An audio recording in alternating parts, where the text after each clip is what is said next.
Good morning, weirdos.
Good morning. So, brush the golden locks here.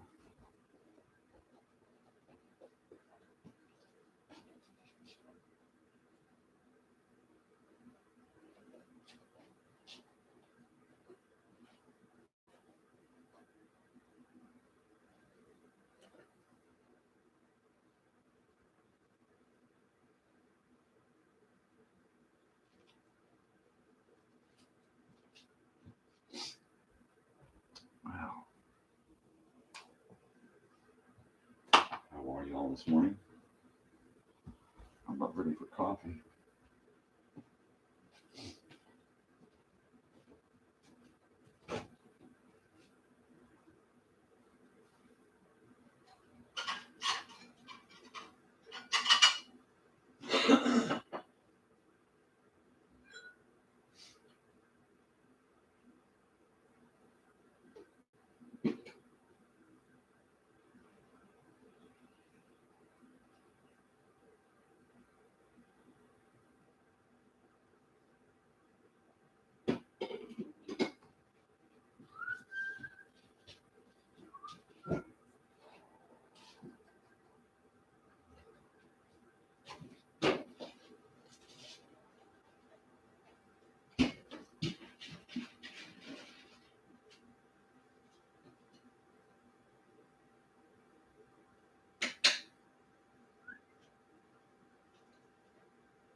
Well, y'all had a good night last night. I hope everything is going well with my brother Robert and his wife Michelle. I'll leave it at that. Well, so here we are this morning. This would be J3. So good morning. Well,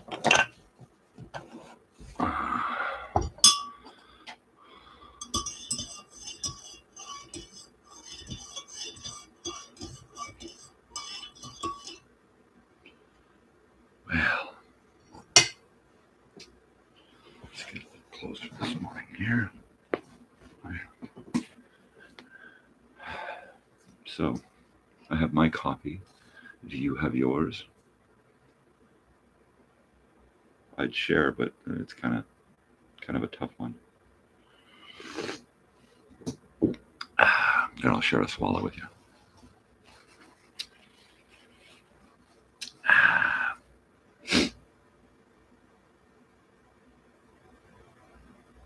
Weird noises. Weird noises. I don't seem to have any glitching this morning. Hello. Hello. So it appears as though I'm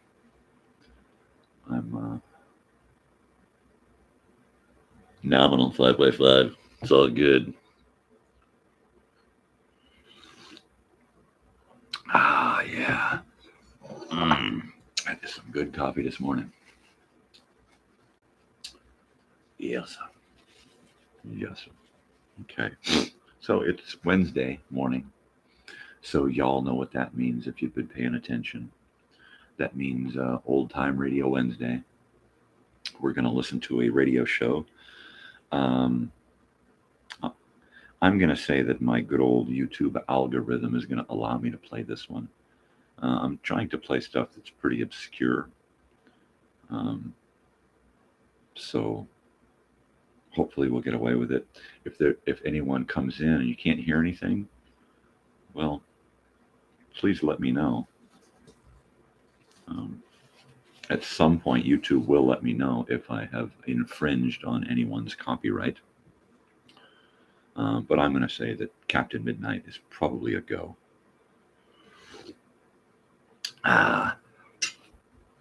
So, without further ado, let's put on a radio show. Hey, let's put on a show.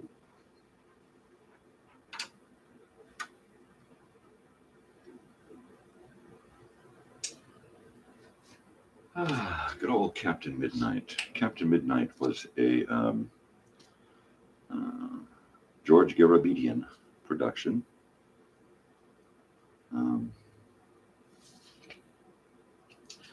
Get you a little shot here. There's Captain Midnight here. Love this. There's a little Captain Midnight for you there. This is one of my favorite covers. It's just got a great graphic design to the lettering, the font. Okay, so these are complete broadcasts from 19, I'm going to say 40 something. This record came out in 73. And let's see. I'm not going to give me too much information here. It says this is 1935. But I'm going to say that this is probably closer to the war. Okay, 35, 38, 1940. Yeah, this looks like we're building up to World War II here. So you'll hear a lot of references to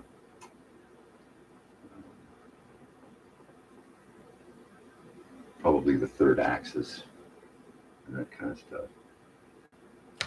And here we go from 19 something, Captain Midnight.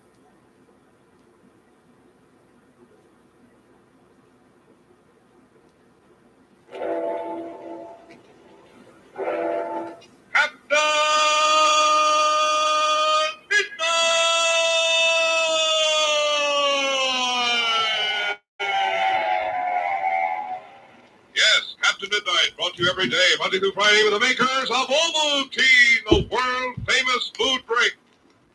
I know all you young aviation fans and followers of Captain Midnight know a lot about flying and about flying terms. You know what it means, for instance, when an aviator says he's flying right on the beam. You know he means he's flying straight for his goal, exactly on his course. But let me ask you this. Are you right on the beam yourself?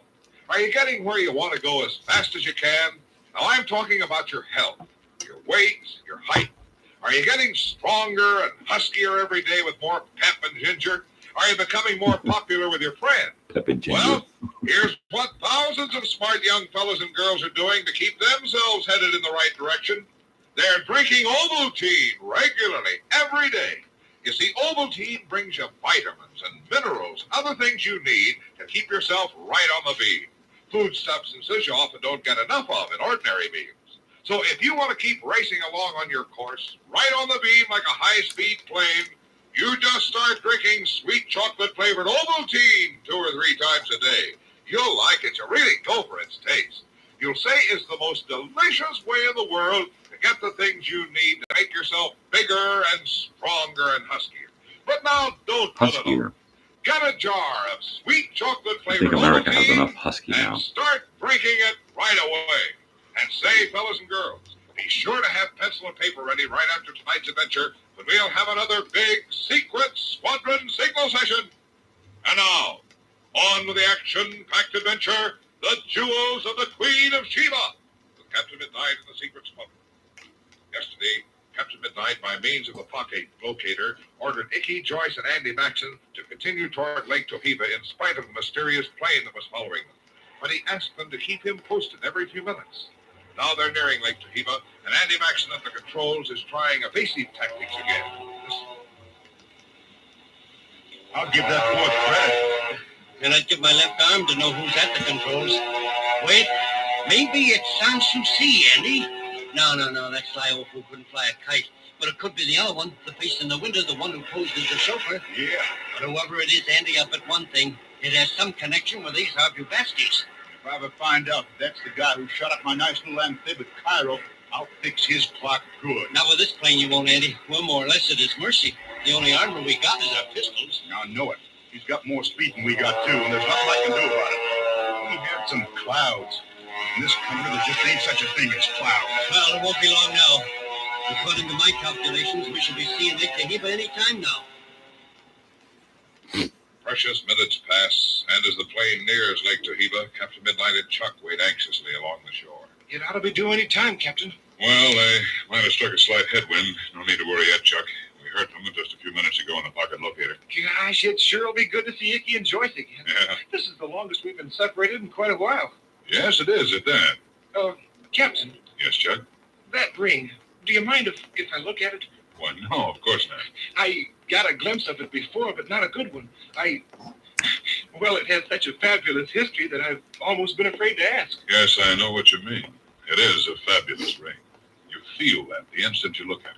Are you going to turn it over to the Emperor of Abyssinia eventually, after you capture Bubastes and find the jewels of the Queen of Sheba? Yes, I believe the Emperor is its rightful owner. Here, I'll take it out of its case. Okay, here is the original ring that King Solomon gave the Queen of Sheba. A ring that's caused bloodshed and suffering, triumph and disaster. A ring that's as fabulous as the Queen of Sheba herself was. Gosh, what a beauty. Oh, what's that cut in the top, Captain? Oh, that's the Hebrew letter S, Chuck, and I suppose stands for Sheba because this is her signet ring. Boy, I'd like to have a ring like that. Captain, do you believe the story about the hidden plateau, snow-capped once a year, crowned with a black crown? Strangely enough, Chuck, I do. I was, of course, very skeptical when I first overheard Bubastes talking that night in his camp, but later, when we got tangled up with Mark and those Hudawichis, and he told me almost the very same story, well, then I began to take this legend seriously. Yeah. I'm quite convinced now this Bubastes is crazy like a fox. Those Jews must exist, Chuck. And that plateau must also be an important key to the location of the Queen of Sheba's tomb. Now, see, here's another clue. Oh, what's that, sir? The surface of this top stone. Notice anything peculiar about it? Nothing except that it's got triangular carving on it. Yeah, so is the hidden plateau supposed to be triangular? By gosh, you're right, sir. Gee, that's a beautiful ring. Oh, that sounds familiar. And wonderful. It's them. They're coming. There they are, coming in from the southwest. Yes, you can just barely see a speck against the blue sky. Boy, oh boy, I'll be glad to see them. And there's that other plane. Hey, look, the second plane has made a dive on them. They're going to it. Yes, in less time than it takes to tell, a furious battle takes shape high in the skies over Lake Chahiba. Andy Maxon's bewildered at first, but he rapidly recovered. What do you wait all this time for? I don't get it. I don't either, but this is no time to worry about that. I'll burn the feathers off of his tail. Atta boy, Andy almost clipped him that time. I will the next time. Look out! Here he comes at us again from above, coming in at high noon. Oh, they got me. Joyce, Andy's been hit. Grab the controls, Joyce. Take her down. Take her down quick. Land it on the water. I can see the captain and Chuck. Take it easy, Andy. We'll be down in just a second. I'm all right. Easy, boy. My leg. Easy, boy. Go back and get that Radicky. Don't let him get away. Now, don't worry. We got no intentions of letting them get away. Swiftly, expertly, Joyce brings the CB into a perfect glide along the water. She pulls up to the shore, and Icky calls out, Captain! Captain! Andy's been hit in the leg. "All right, hand him out. Easy there. Grab him, Chuck." Okay. Cappy, it's good to see you again. Never mind the talk, you crazy idiot. Close your eyes and relax. Go get him, Cappy. Don't let that buzzard get away. I don't intend to. Now, the two of you get out. You need a rest. Chuck, you stay here with the others. I'm going up and bring that vulture down if I can. He's got a machine gun. A portable machine gun, Captain. You won't stand a chance. We'll stand less of a chance if we stay down here and make a perfect target. Come on, I'll make it snappy. Hey! Hey, he's making a run on us. Duck, everybody!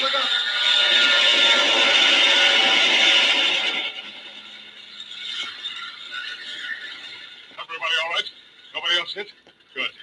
Joyce, do what you can for Andy's leg. Here I go. Good luck, sir. Good luck, Captain. Give him the works, Captain Midnight. Captain Midnight climbs straight up, and the ex-Nazi fighter pilot's there waiting for him. There ensues the most vicious dogfight that the secret's public has seen since the war. A grinding, grueling dogfight. Ex-Nazi. Wolfgang, the ex-Nazi, pits his evil skill against the matchless skill of Captain Midnight. It was post-World War II. Captain Midnight's able to get in only a few random shots from his pistol at close range against the machine gun of Wolfgang. But then, Wolfgang runs out of ammunition. Captain Midnight realizes it instantly and becomes more daring. He can afford to take chances now, and he does. Closer, the two planes come together, both men firing single pistol fire through the glass of their cockpits. And then, Joyce! Chuck! The captain got him! He got him! I can see smoke streaking from the other plane! Hey, look, he's going into a dive and the captain right on top of him! Wow, what a beautiful display of fire that guy's putting up, even though he is hit. Well, how's it going, kids? Who's winning? You just relax, Andy. Everything will be all right. Yes, sir. Everything's going to be all right. Where is it over? Who won? Tell me. Don't keep me in suspense. Who won? Why, Captain Midnight won, of course. You bet he won, Andy. That other plane was running off into the distance, smoking to beat the band. Yeah, but Chuck, what's the skipper coming back for? Why don't he follow up the advantage? Well, we'll know in a minute because he's coming in fast.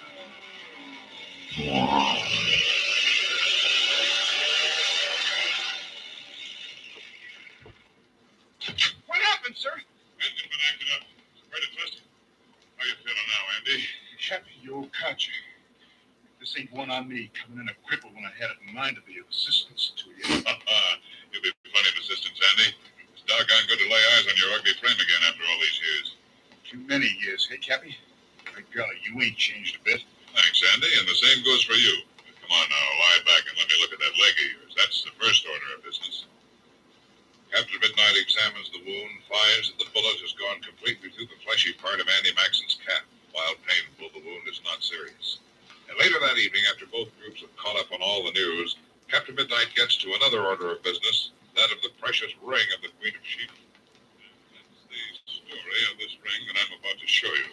I want you to see it because after seeing it, you'll be as impressed as Chuck and I, who are just as skeptical as you probably are now. Doggone, Cappy, that's the craziest story. Is the narrator and the I've ever captain the same I guy? ain't skeptical, Captain, but I'm dying to see the ring. Well, here it is. There. Feast your eyes on that. Wow. One look at that ring and you can understand why the Queen of Wowzers. Sheba treasured it so much. Captain, do you know what?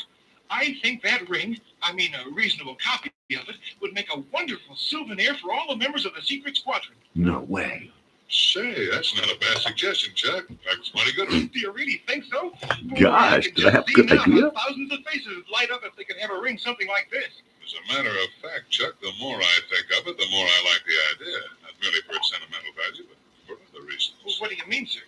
Well, I can't explain now, but I'll keep that suggestion in mind, Chuck. In fact, I promise to give it lots of thought. Now, look, it's getting dark.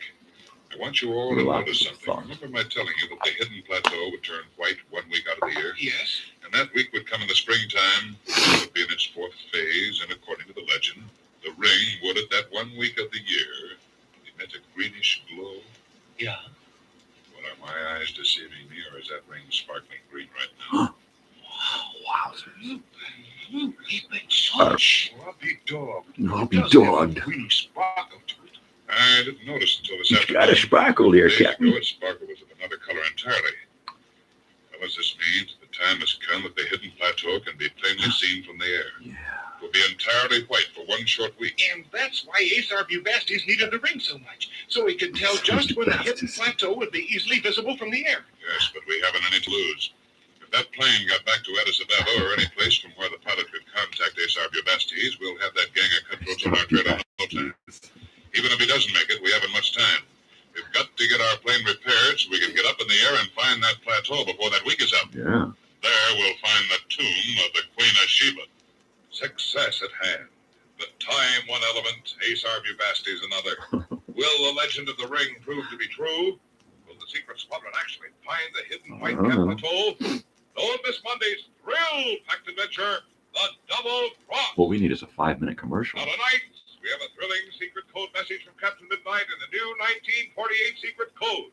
And every secret squadron member who has that swell new 1948 Miro Magic Codograph can work it out in a hurry. Now here's tonight's message, an exciting clue about Monday's adventure in Master Code 19.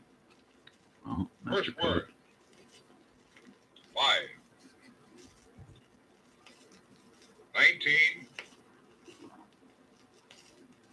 26. 21. 15. 11.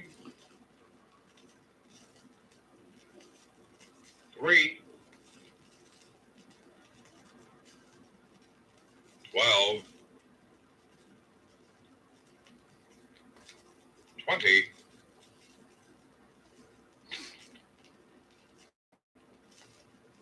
26. Was you getting the code written down? Second word. 26. 21. 11. 15. 1. 6. 15. 11. That's all. Now set the hidden master code setting in your new Miro Magic Codograph for Master Code 19 and figure out the secret clues to tomorrow's adventure. And listen regularly for more of these exciting Secret Squadron signal sessions with your new 1948 Miro Magic Codograph. And say, remember those swell contests in your I think Secret it said Squadron Ovaltine handbook? every day. Prizes you can win. They're fun to do, so better get busy.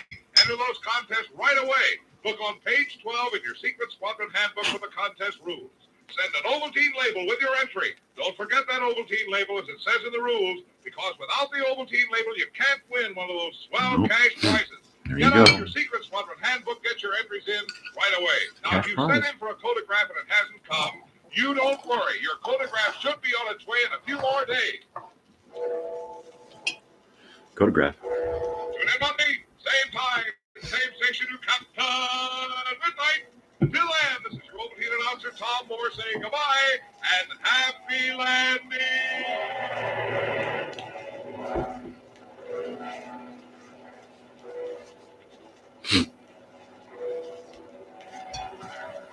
Wow, that was awesome.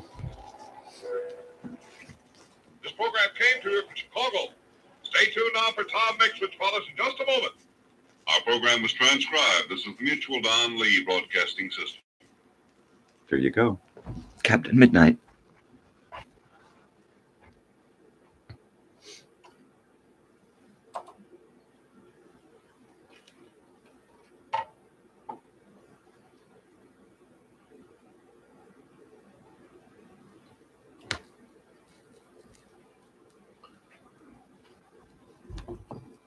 I'll warm up the coffee here.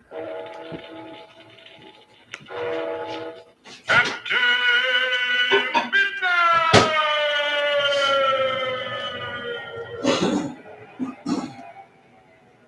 Yes, Captain Midnight. Brought to you every day, Monday through Friday, by the makers of Ovaltine, the world's largest selling food drink. Now, I wonder if you ever said to yourself, I wish I weren't so tired. I don't see why I should be so tired. I didn't used to be. Well, if you've said that, and most of us have at one time or another, you might think about this. It's possible, it's even likely, that what I'm going to ask you now may point out the cause of your tiredness. It might. And the question is, are you getting the right amount? Are you getting plenty of every one of those important food elements you must have to keep you from feeling tired? Keep you feeling keen and vigorous. Keen and vigorous. And when you ask yourself that question, am I getting plenty of all the food elements I need? I'm sure you'll find right there, you don't know the answer. You don't. We only need very tiny amounts of some of these food elements, hardly more than you can put on the point of a knife.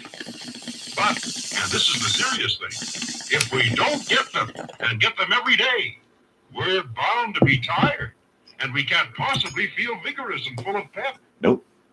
But now, there is a way, a simple way, to be sure you get these food elements. Yes, you know what I'm going to say. Just try drinking Ovaltine. Just drink Ovaltine as a supplement food. Extra food in addition to your regular meals. Because Ovaltine is rich in important food elements. The common ones, the rarer ones. Particularly the ones that are most likely to be short in your regular diet. Yeah. And so, when you drink 2 glasses of Ovaltine a day as a supplementary food, you're practically sure to have all the food elements you need for really good health and vitality. So, Practically why don't sure. you do something about this business of being tired? Why don't you try drinking Ovaltine regularly for a while and see if it doesn't help fix you up? Yeah. See if you don't feel better on the days you drink it. Now, on with the action-packed adventure, the return of Ivan Shark with Captain Midnight and the secret. Yesterday, when the moon arose, the secret squadron saw that they were surrounded by an evil-looking and horde of prehistoric cavemen. A magnificent shot by Captain Midnight wounded the chief of the tribe, but at least for the time being, drove them back into the jungle. Now it's a few minutes later. Listen, as Captain Midnight says, Yasuki, if they should come in a great mass swarming up the tree, I don't think we could drive them back. And even if we did, this slaughter would be horrible. Well, do you think they have brains enough, sir, to work out a plan of campaign of that sort? They look more like animals than human beings. You can say that again, Chuck. Well, Chuck, when they go hunting some of the bigger animals, they probably surround and overwhelm them by sheer weight of numbers. I imagine they can do an awful lot of damage with those clubs. Yeah, and some of them carried spears, sir. Yes, I noticed they did. Chihuahua. Because they've learned to hunt animals in a kind of pack. That's the way they'll hunt us. Well, it's possible, Icky. Do you think they'll be able to stand up against the concentrated fire of the 4 of us? Oh, geez, sir, we ought to be able to pour out enough lead to... Well, heck, it'll be slaughtered. Well, that's just it, Chuck. Oh, it's like they've got somebody who stopped by. Terrible slaughter. They are men, you know. Yeah, but if they attack us, sir... Look, if they ever took us No, prisoners... Captain, we didn't start this. Heck, all I want to know is if we have to defend this tree against attack. Good morning, Sam. or will Thanks it for be stopping too many? by. And will they come too fast? If they attack us, Icky, we've got to defend this tree. The alternative is something we mustn't even think about. Yes, Captain Midnight is tempted to rake the edges of the jungle with bursts of concentrated fire, but the knowledge that these are men and not animals restrains him. Only as a last resort will he give the order to fire. Then, just as the sounds in the distance reach an angry, sullen roar, and he's pretty sure an attack is about to be launched, a strange and unforeseen diversion comes. Slowly lumbering out of the swamp, an iguanodon. 50-ton, lizard-like animal that they had seen the previous night draws its huge Almost feel like an iguana. out into the clearing. The 8 men at once grow silent. Iguanodon. Watching Up to Oscar Ray Harryhausen. kind of earth-shaking, He probably ungainly knows up, what a it reaches the center of the clearing. iguanodon is. And then, as if they'd only been waiting for the huge, evil-smelling animal to reach a certain given distance from the swamp, the cavemen pour out to the attack. Oh, Lord. Here they come. There's no question now that when they did attack, they attacked in a swarming pack, men and women together. Horrified, fascinated, members of the secret squadron watch the weird prehistoric battle. Iguanodon versus caveman. Boy, look at those 8 men go. Look at them go. Are they fast? Look at the one with the spear almost underneath us. They got guts, Captain. You gotta give them that. They got guts. Not having all their own way. Look at that lashing tail. It knocked 4 of them for a loop, halfway across the cliff. North back, forming sort of circle. They ate me town again. It's making for the swamp trying to get back. Oh, they'll never kill it. They're gonna try. Oh, look at that hail of clubs and spears. Oh, boy, look at that tail go lashing from side to side. That must weigh 2 tons, Captain. Look! One of the cavemen is climbing up its back. And there goes another. He's stabbing it down near the neck. I can't stand this. The plan put the poor beast out of its misery. Where you aiming for, Captain? Its head? Yes, again. Boy, that'll take some shooting and waving around like it is. Those mountainous beasts are so small brained, they'll probably have to shoot it through the heart, too. Well, here goes. You got him, sir. Got him. Oh, boy, what shooting. Hey, its head is still waving around, Captain. Here's one through the heart, I hope. Oh, it's done it, Captain. It's done it. Oh, yeah. It's keeling over. Hey, those monkey men think they killed the Igby down all by themselves, Captain. Listen to them shout and look at them dancing around. I'm afraid that's just what they do, Iggy. And I was hoping that if we helped them, they'd realize we weren't enemies. Perhaps leave us alone. Look at them dancing and shouting. They think they killed it themselves. There's no doubt about that, Captain. Why, how stupid. Hey, the one that climbed up his back and stabbed it in the neck. Look at him pound himself on the chest. He thinks he did it. He thinks he's a champ, all right. All he needs is a microphone to say, "Hey, Mom, it was a good fight." Human nature hasn't changed much, has it? Hey, you stupid monkey man. The Captain did it for you. And you, Tarzan, now, take that stupid grin off your face. Okay, Iggy, okay. Instead of getting all worked up, just keep your fingers crossed and the cavemen will be so busy they'll forget about us. Yeah, I'm with you there, Captain. 100%. And for a time, it looks as if Captain Midnight's wish is going to be granted. The cave men and women swarm over the monstrous body of the lizard-like iguanodon and attack it with crude flint knives. Captain Midnight is beginning to think that for the rest of this night anyway, they will be ignored. When stumbling out of the jungle comes the wounded chief. He's apparently in a frenzy of rage. He shouts and waves his club until some sort of order is restored. Then, dramatically, he points toward the tree where the secret squadron are hiding. Captain Midnight, watching this piece of pantomime, says, "Uh-oh, old Beetle Brows is on the warpath again. Boy, he means trouble." It looks as if he's been lying back in the woods getting madder and madder, and he's suddenly come to the boiling point, don't he, Captain? It certainly does. Also looks as if shaking the fist is one gesture that hasn't changed since the dawn of time. Uh-oh, I wonder what this means. Look, they're following them back into the woods. Yeah, maybe it's a conference of some sort. Oh, that looks... Golly, I wish we could understand what they say. That'd really be interesting. Maybe old Beetle Brows, as you call him, sir, is going to make a speech. Speech? Yeah, all he can make is animal noises. Animal noises that his followers evidently understand. And that's a sort of speech, isn't it, sir? The beginning of speech, anyway. I know what he was yelling out down there, that's for sure. It was written all over his monkey-faced pan. Kill, kill, kill. Kids, look. They mean trouble.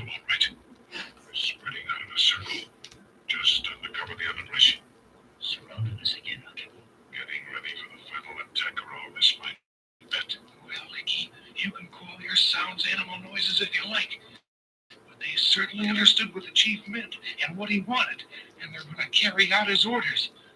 And what of Ivan's shark all this time? The arch-criminal heard the first volley that drove the cavemen back into the jungle. Also the 2 shots with which Captain Midnight ended the agony of the huge iguanodon.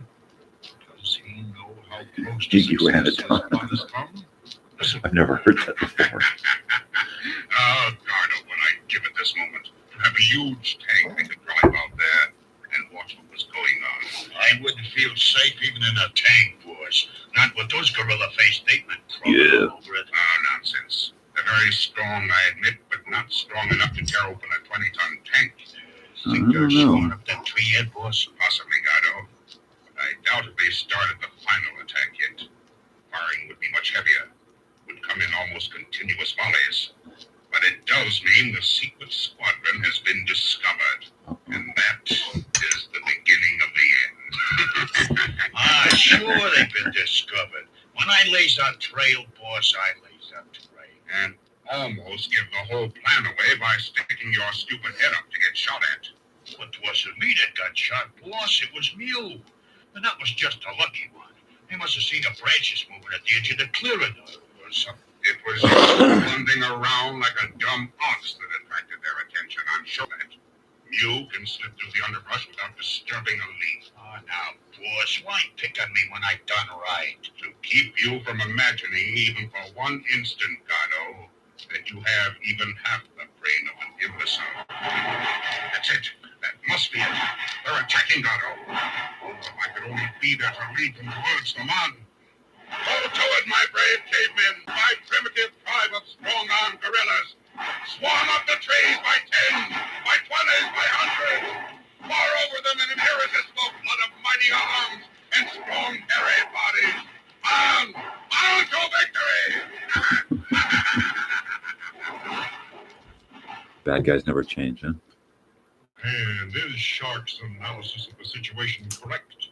Are the cavemen pouring a living stream of horror across the clearing up to the tree? This was Captain Midnight talks to the others just a few moments before the series of volleys which Shark just heard.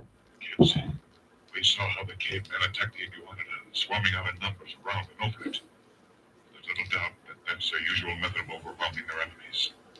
And I'm almost sure is the way they'll attack us. I'll go along with you on that, Captain, if you'll add that they'll come soon.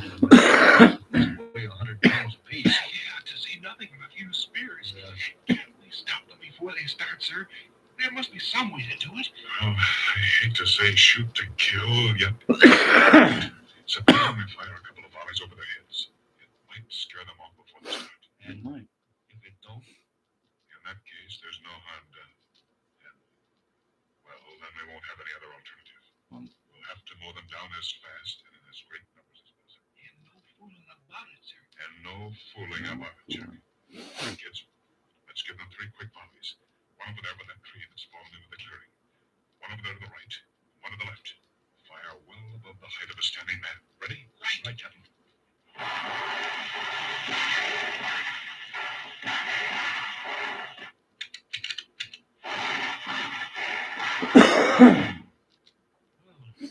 Not a peep out of them. I don't even see them moving around much. Not a sound. Maybe they just thought it was a clap of thunder. Remember the iguanodon, Chuck. They don't scare very easily. Yeah, that's just what I've been thinking. Look out, gang. Reload quickly. Here they come.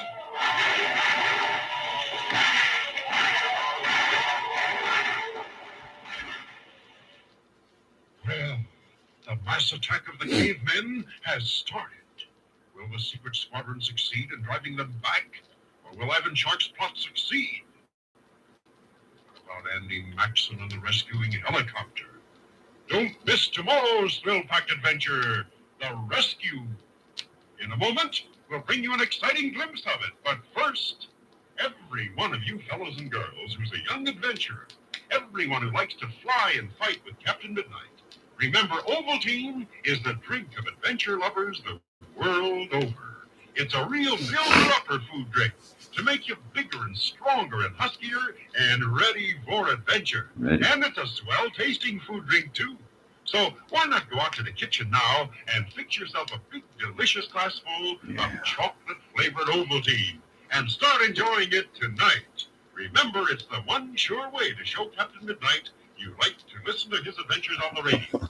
Captain Midnight is played by Ed Prentice. Icky is played by Sherman Marks. And tune in tomorrow, same time, same station, to Captain Midnight when you will hear. Don't stop firing, kids. I'm trying to find the chief, but there's such a mess of them. Look out, they're coming out again!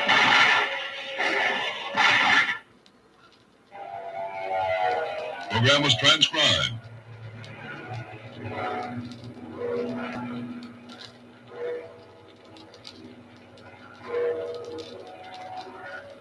This program came to you from Chicago. Well, that's funny. They didn't give a code at the end of this show. It must have been a once a week code thing. This show was probably on a few days a week. Well, so that was Captain Midnight with Ed Prentice as Captain Midnight.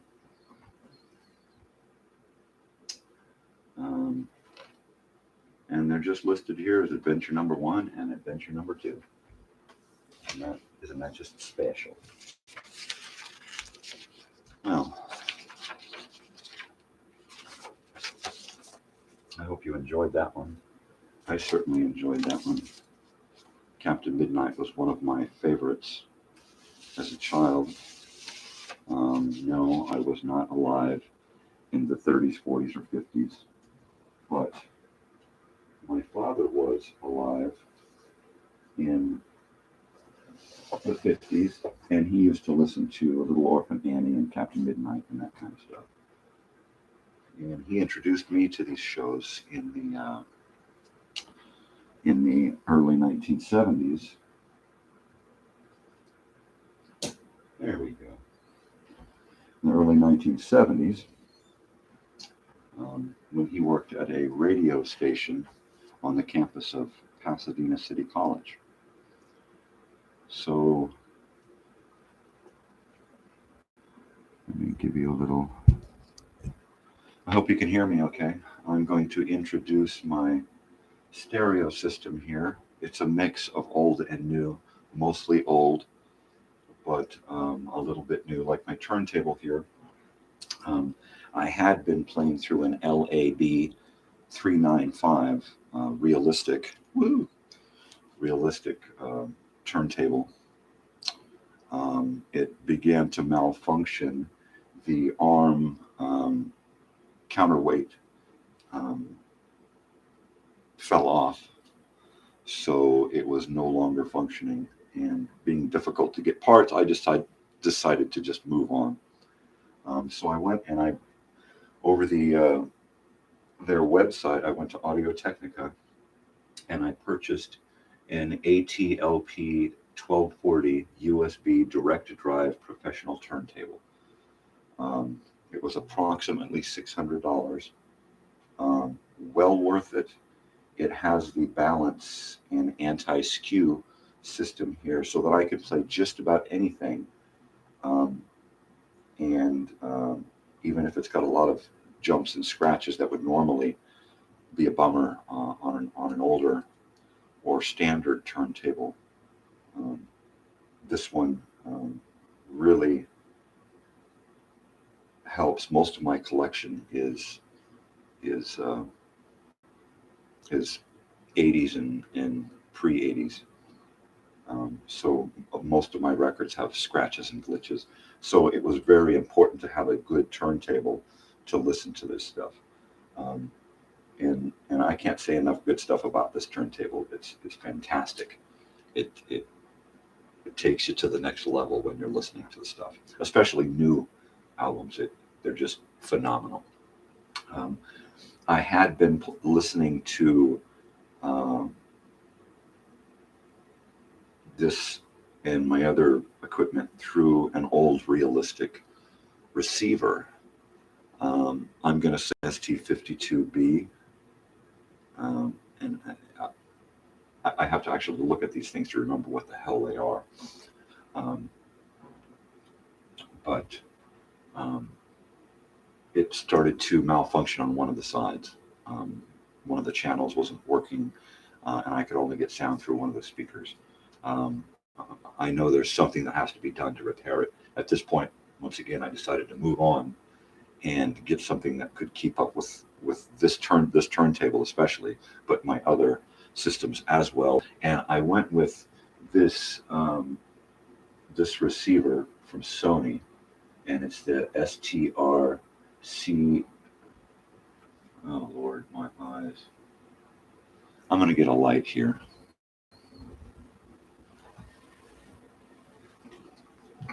Okay, there we go. It's a stereo receiver STR-DH190 from Sony. And the neat thing about this one is it has your standard audio inputs, but it also has more than your standard audio inputs. I can put in anything Bluetooth, which is great because I often will find neat things on my phone. And I don't like to listen to stuff on my phone. So usually I just won't. I'll find it and I'll save it. And then I wind up never listening to it because I hate the way the phone sounds. I'm old school. I like old school speakers. I couldn't for the life of me tell you exactly what kind of speakers they are. They are all three pairs are from Realistic. This is going to be the easiest probably to figure out what the hell it is. This one is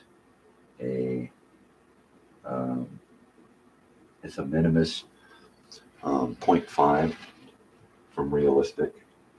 I don't know. I think one of these is a Nova. But then again, my daughter might have the Novas. If anybody can tell me, you can just see these on your TV screen. Give me an idea what these are. If you're right and you tell me what they are, you win a prize.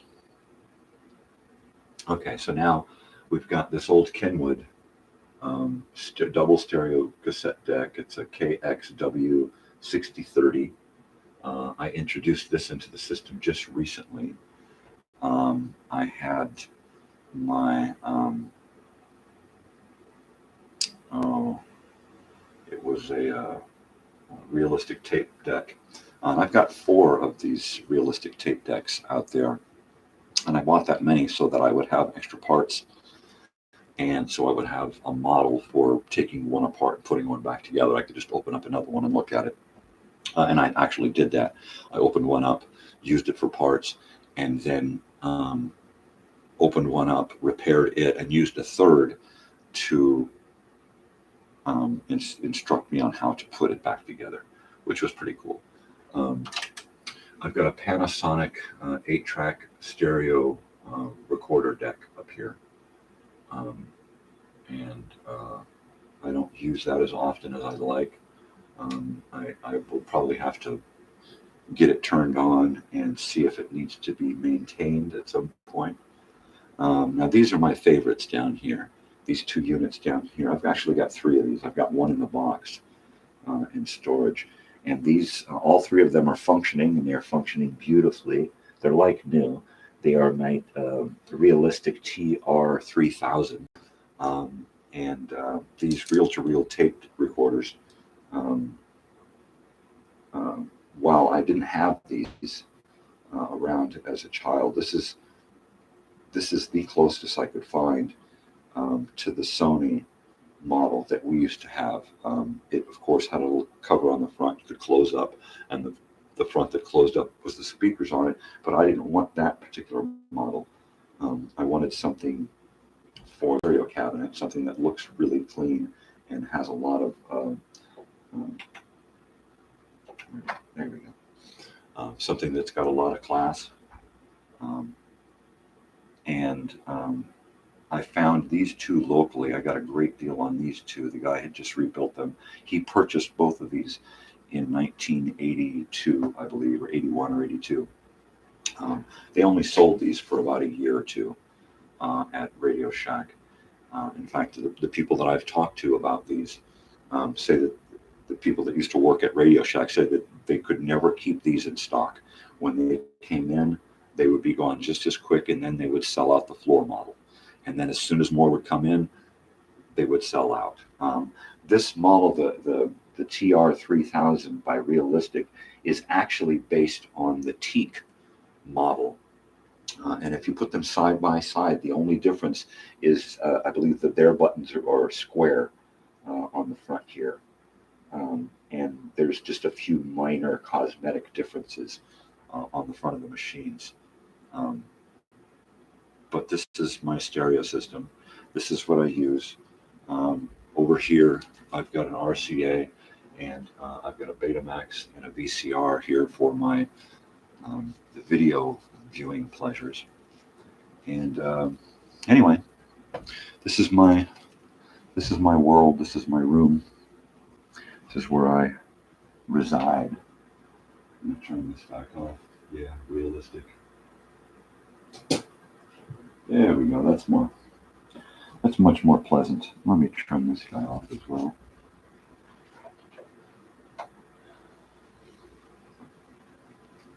So I hope you enjoyed Captain Midnight today.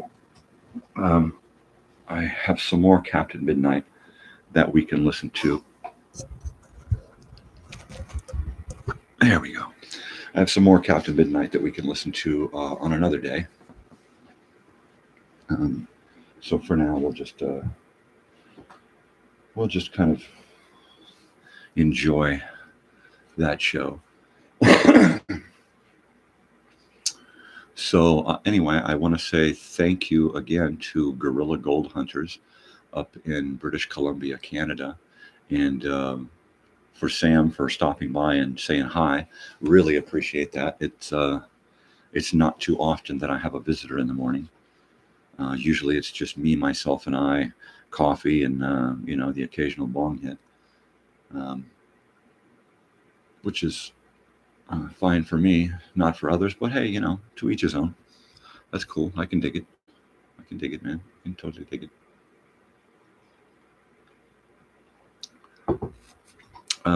I'll have to look through the stack of LPs and cassettes for another show to listen to next Wednesday. I'm going to say something mystery or science fiction. Yeah, that's it, science fiction. Let's do some science fiction next week. Or a little bit of both. Let's do some sci-fi and some high adventure. I think I have the perfect one picked out. Let's see, was there anything else I wanted to speak about this morning?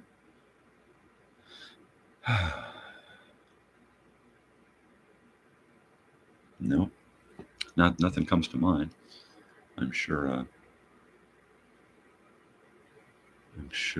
there is something, but I'm always forgetting. That's okay. That's quite right. So I know you see lots of guitars and stuff around me. Yeah, I do play, not as often as I like to. For my entire life, I've never really gotten to play. And it's mainly my own head that gets in the way. But that's cool. The mornings, especially this early, are not the time of the day that I play. I play later in the afternoon and the evenings. I have a lot of fun at night. So I think that if you're going to see me playing live, it's probably going to be in the evenings. So it won't be today. I've always had a guitar since I was about 16 or 17. I've always had a guitar lying around. Was never any good. Never really put any energy into becoming a great guitar player or even a decent guitar player. Now, I have a lot of friends out there from back in the 80s who have stuck with it, and right on, dudes. And they are great guitar players. And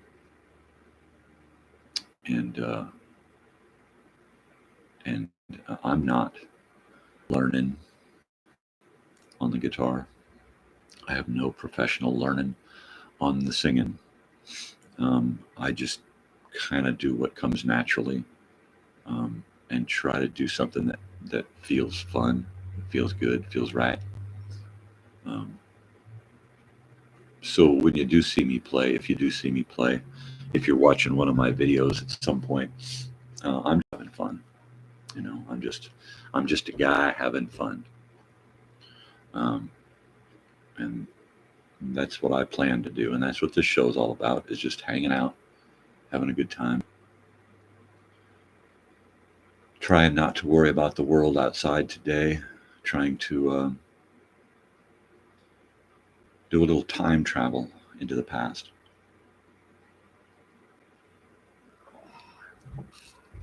And while the morning show isn't really the, pardon me, while the morning show really isn't the venue for getting into all of this stuff that's around me here, I will bring you more of what's here, a little bits in the morning, nothing too extreme. You know, we'll just kind of poke around at stuff. The morning show is kind of a fishbowl view into my life. You get to see me sitting in my room, and it's probably, you know, going to stay a one angle show. No close-ups, no weirdness. I'll leave all of that weird technical finesse for the subsequent shows. Is that the right word? The later shows. Yeah, Fridays and Sundays I'll do something that's a little more involved. But for the mornings, what you see is what you get. I try not to get too into anything in the mornings. What is today? Today Wednesday? It is Wednesday, huh? Yeah. So tomorrow is the last show of the week. And like I had mentioned on Monday's show, we're going to be talking movies again Thursday. And so I hope at some point you've had a chance to watch one of the movies, or maybe this evening you can watch one of the movies. I plan to try to get Ned Kelly with Mick Jagger under my belt. That's one that I haven't seen. It's an Australian production. Anyway, it was filmed in Australia with a mainly Australian cast, if I'm to understand this movie correctly. So I'm going to check out Ned Kelly. Now, the other movies that I had discussed on Monday that we should watch and then talk about tomorrow are three Piranha movies. Piranha 1978 with Bradford Dillman and Heather Menzies Urich. There's some familiar names in there. And then Piranha 1995 with William Catt and Alexandra Paul. Alexandra Paul, who was in Dragnet, last week's movie. And then the last Piranha movie is Piranha 2010, Piranha 3D, with Jerry O'Connell and Heather Shue, and Richard Dreyfuss and a few others. So if you get a chance, watch those movies. They can all be found on Prime Video. Even the Ned Kelly is on Prime Video. There are 1978 and 1995 versions are free view with commercials, so you don't have to worry about that. You may have already seen Piranha 3D, since that's one of the most recent incarnations. And there are more, of course, but that's the most entertaining, I think, out of the most recent versions is Piranha 3D. So if you get a chance, watch those movies tonight, and we'll discuss tomorrow morning what you like or don't like about them. Like I said, I'm going to watch Ned Kelly with Mick Jagger. I've already seen all of the Piranha movies. I just the other night watched the 1978. I just recently had seen the 1995, and a couple of years ago I saw the 2010 version. So join me on my ridiculous quest to have morning coffee and discuss silly stuff. So I'm going to call it quits for this morning and get my act together. So I will see you on the flip side.